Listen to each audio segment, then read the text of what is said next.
In spite of the minimal cost of operations, inland waterways remains one of the underutilized means of transportation in Nigeria.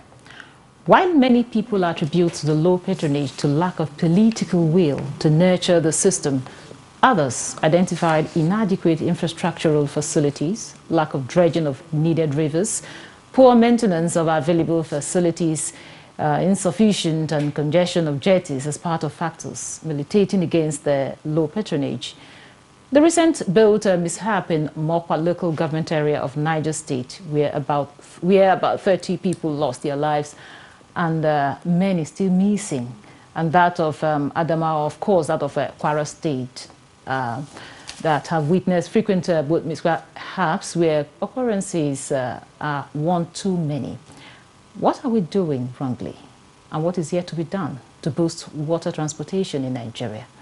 What is the status of things on the recent boat mishaps, and how can such unpleasant incidents be prevented in Nigeria? These are issues that we will be discussing in Nigeria today as we discuss safety in inland waterways in Nigeria. I am Eucharia Clinton. Welcome to Nigeria Today.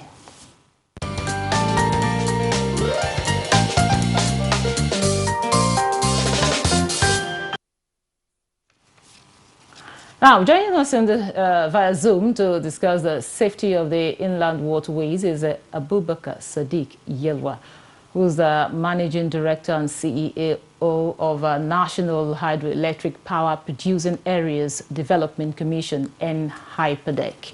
You're welcome to Nigeria Today. Thank you very much. Good evening.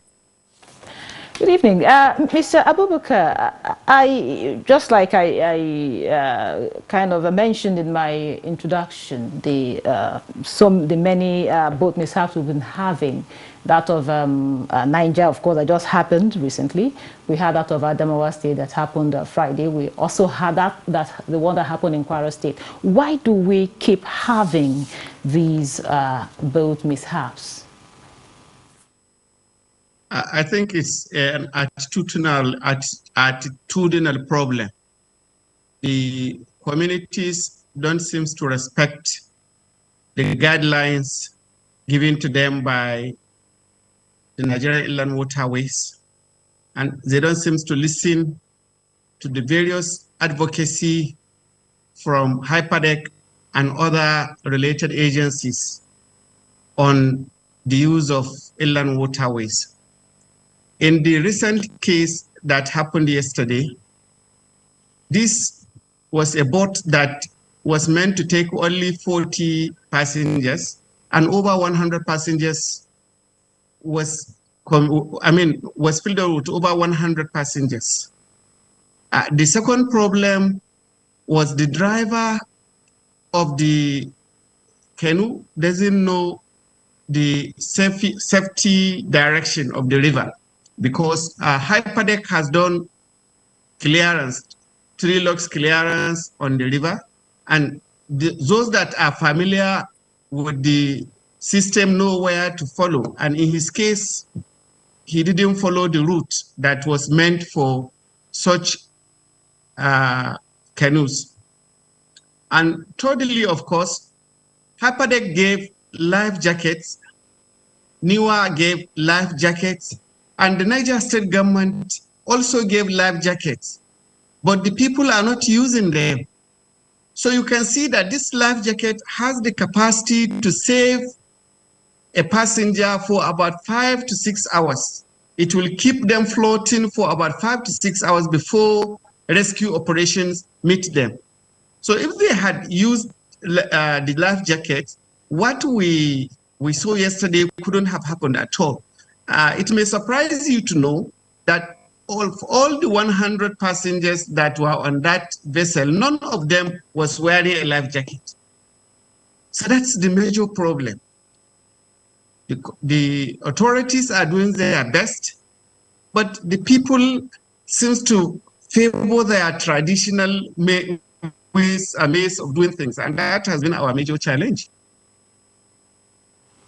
Okay, Mr. Abubakar, you just mentioned the recent incident of yesterday. So, can you tell us the status of things in that mishap how things have they rescued everyone, or is it still ongoing? I didn't get you very well, please. Sorry. Okay, I said, can you please tell us, give us an update of that mishap that happened in Niger State, if you have the information? Yes, our staffs and the staffs of Niger State Emergency Agency and the staff of Mokwa local government were led by the chairman of Mokwa local government, and they visited the location. And just like what I told you was what happened. Up to now, only about 30 bodies were recovered, dead bodies, and they are still searching for other bodies. It's a very appealing situation, and that we are now going to provide more life jackets, and we are going to increase on the size of our water log clearance so that the whole river can be cleared of such logs. Unfortunately, we cannot do this exercise when the river is full. It is only when it starts going down that we can do that. We will improve on our advocacy. We will improve in discussing with the local traditional institutions, and we shall see what we can do with the local government to ensure that every village area that frequent use of such vessels have inspectors on the river side to make sure that canoes, the ferries don't take more than they are entitled to take. And in the near future, I'm sure in the next 2-3 months, we are going to provide them with larger vessels too that can take up to more than 50, 60, 100. But that is not the issue. The issue is compliance. That is the major, and that we have spoken to the emir, and he has committed that he's going to improve more on the advocacy. And as soon as that is done, we are sure the level of accidents will be reduced.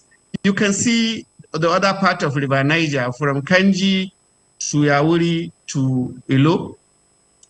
It used to be a daily occurrence where such kind of accidents happen almost on a daily basis.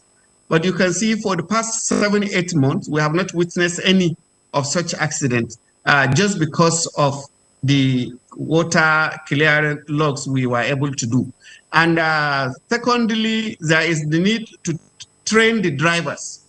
Most of them don't know the route, so they need to be guided. And of course, fourthly, we are going to facilitate procurement of buoys. These buoys will guide the drivers to make sure that this is the way to follow and this is not the way to follow, so that they will try to avoid rocks and such trees in the river. Okay, rightly, in your opening remark, you mentioned that the people, both the community people, don't keep to guidelines, and of course they don't keep to, they're not following the rules. But are there, do you have men on ground to monitor the activities of these boat operators, because they seem to be operating at liberty? You know, you just mentioned that a boat that was supposed to, accommodate 40 passengers had over 100. So are there men on ground to monitor the activities of these operators? That is where we said we are now collaborating with the local governments to make sure that the excess staff the local governments have can be used to be appointed as safety inspectors, will be trained, and the HYPADEC will also do its best to ensure that they add up to the manpower required. We know NIWA is doing its best, but there is the need to have increased manpower from NIWA too. Because most of the locations we have NIWA people, the level of accidents has drastically reduced. That shows people will be willing to obey the inspectors that are by the riverside. But where we don't have them, the challenge we have is most of these communities are not coordinated. Some of them will just wake up very late in the night and decide to say they are crossing the river without. So these are some of the kind of challenge we have. But we are sure the way the Niger State governor has looked at the issue and spoke to the communities, I think something positive is going to come out of it. And some of the jetties are very old, are not only old but archaic, and therefore we need to ensure that maintenance culture is imbibed, and those that are very, even if Hyperdeck needs to perhaps buy these jetties and give them on the lease to the operators, we will do that. But what is most important is the mindset, is the attitude of the people. They have to change. They have to make sure that most of these regulations are meant to save their lives. They have to use the life jackets we give them. And there is no need buying life jackets given to them, and some of them go and keep them in their houses. They don't use them. So these are the kind of problem we have. And like you said, on the part of Hyperdeck, we will increase on the regulatory aspect. We will urge on NIWA to do more. We will urge on the Marine Transport Division of the Niger State Ministry of Transport. And of course, all the marine divisions of the Hyperdeck states will be required to do more to ensure that they improve on the inspection, they improve on the regulation and coordination, so that we will have less of these accidents occurring.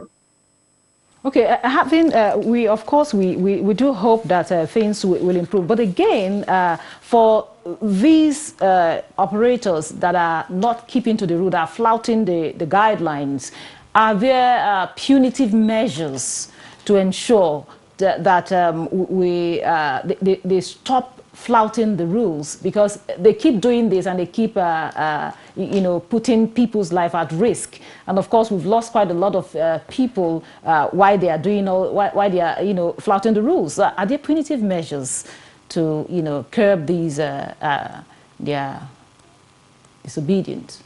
Rules by the various states, but what we have said is perhaps, since most of the people are not respecting these rules, we will insist on making the rules more stricter so that people can obey them. And we will also use more of the local government, because it looks like the local government have greater role to play, because the communities are from them, and they have people that are closer to members of the community. I'm sure with that, we will be able to control the situation. Okay, we'll take a break now. The conversation will continue after the break. This is still Nigeria Today. Do stay with us.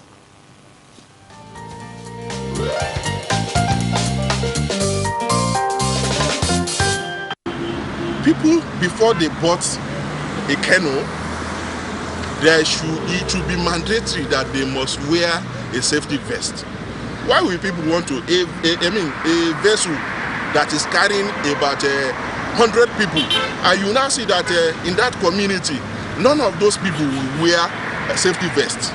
So there should be a kind of law in the riverine areas where they are using this canoe, boat, and the light vessels for transportation, that it should be mandatory that everybody that want to board should wear safety vest. And it should even be mandatory for those people operating those light vessels, that for them to be in that business, safety vest should be among the requirement for them to be operating. If they don't, have those safety vests, they should not allow them to ply the water, because most of recently, last week, there was an accident that happened. A lot of life was lost. But if they are allowed to use that safety vest, at least it will contain the high rate of death when something like that happens.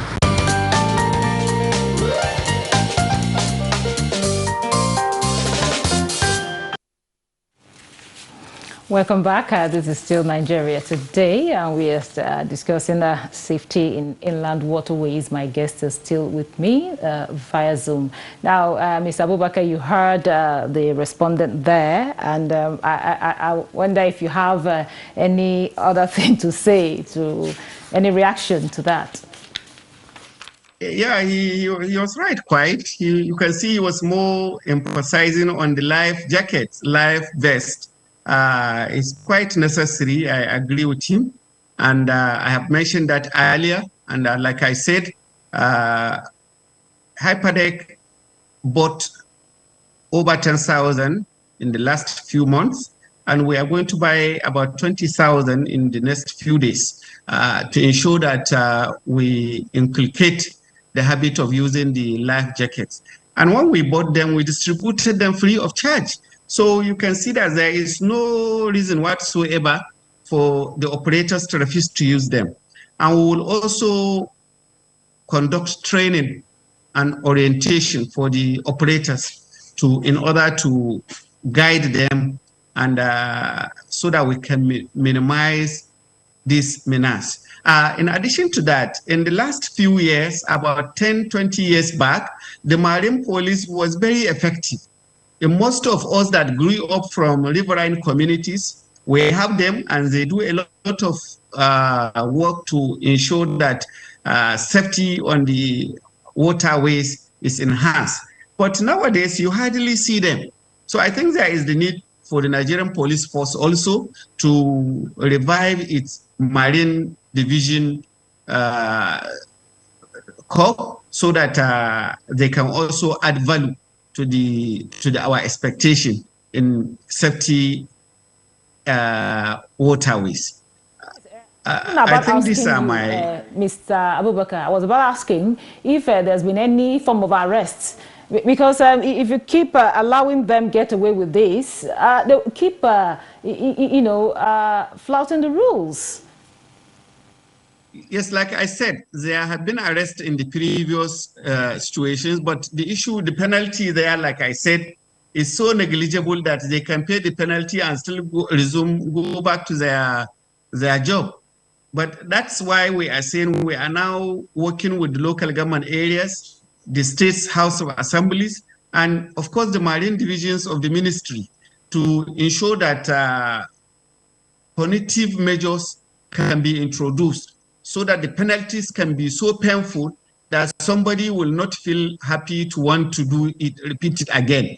Maybe we can introduce impoundment and other things. The life of the individuals is more important than the business itself. So if there are no individuals, there will not have been the waterways transport. So we have to make sure that we find a way of making the transportation on our waterways safe. And that's the only way we can have to ensure that the operators obey the rules, to ensure that the operators respect the community leaders, to ensure that the operators respect the Mekwatas, because the Mekwatas are the traditional inspectors that are responsible for ensuring that there is compliance by the boat operators. I assure you, from the way things are coming up now, there will be a drastic change by the grace of God. Okay, what about the overloading, like that of Kwara? We understand that over 270 persons were on board, and they even had bags of cement, bags of rice, and of course they had even their motorbikes in the boat with it. So what are you also, what are you doing to check this overloading and of course turning the passenger ship to, cargo ship? Yes, it's about the regulation. Usually we have our inspectors on the market, in the market days, because that's where we have inflow, regular flow of the system. But in this case, they were going to the farm. And when they were going to the farms, they took even children and young boys and young girls that could not even be able to swim on their own. So these are some of the challenges we will make sure we address. I am happy with the response of the communities when we visited them today, and that their commitment to now cooperate with authorities to ensure that future recurrence does not come, and that they are also ready to ensure they support the authority in whatever punitive measures it intends to come up with. But we are not even after the punitive measures more. We are more interested in advocacy, in trying to enlighten them, in trying to make them understand that it is their lives.